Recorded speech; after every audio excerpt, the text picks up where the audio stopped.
On est aujourd'hui le 16 dans le mois d'Iyar et on est entre les deux Iloulot. Rabbi Meir Bar Halanes, Pessar Sheni c'était vendredi. Demain soir, Rabbi Shimon Bar Yochai. Selon le Zohar HaKadosh, toujours quand il y a la Iloula, la journée d'Iloula, la Neshama elle est présente, si on veut dire comme ça, 3 jours avant et 3 jours après. Donc nous on va profiter également de cette journée aujourd'hui pour aller pèleriner dans le nord. Rabbi Meir Bar Halanes, Rabbi Shimon Bar Yochai, Rabbi Yehuda Bar Ilai. Comme d'habitude, même on l'annonce en avance, chacun qui ne peut pas être sur place et veut qu'on partage ensemble, on s'associe dans les prières. Alors via tous les réseaux sociaux, vous pouvez envoyer votre nom et demande et quoi que ce soit et on peut faire un partage ensemble des prières sur place. Rabotai, pourquoi c'est une grande semaine? Cette semaine-là, comme on a compris, on est rentré dans la semaine Hod, on dit splendeur en français, mais en hébreu ça veut dire beaucoup reconnaissance. Beaucoup de merci. Tous les matins, on démarre notre journée avec Modéani.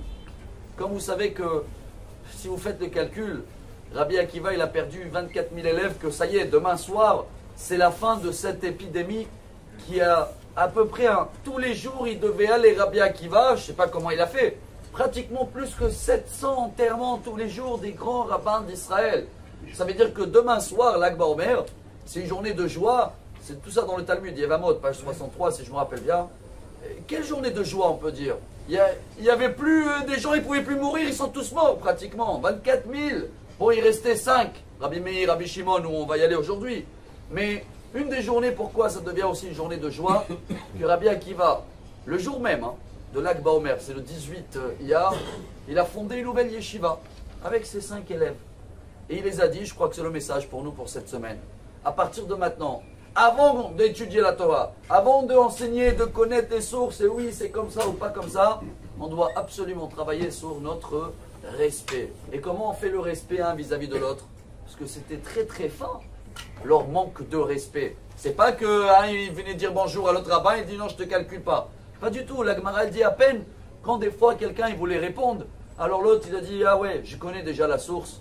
C'est à peine, aujourd'hui ça s'appelle même pas se vexer, l'inverse. Aujourd'hui s'ils auraient été là, ça s'appelle d'être érudit. Mais le message de cette semaine Rabotai, c'est de, avant d'être érudit, avant de connaître quoi que ce soit, avant de donner un avis, il faut qu'on apprend à dire merci autour. Quand tu dis merci, il y a en hébreu une phrase très dure, L'otzarir tovot. Je ne sais pas comment ça se dit en français, mais j'ai pas besoin que tu m'aides. On n'aime pas se faire aider, pourquoi? Parce que ça veut dire que tu dois dire merci. Et quand tu dis merci à la personne qui t'a aidé, ça veut dire que tu es dépendant. Et malheureusement, on aime être indépendant. Mais cette semaine, il faut reconnaître qu'on est dépendant.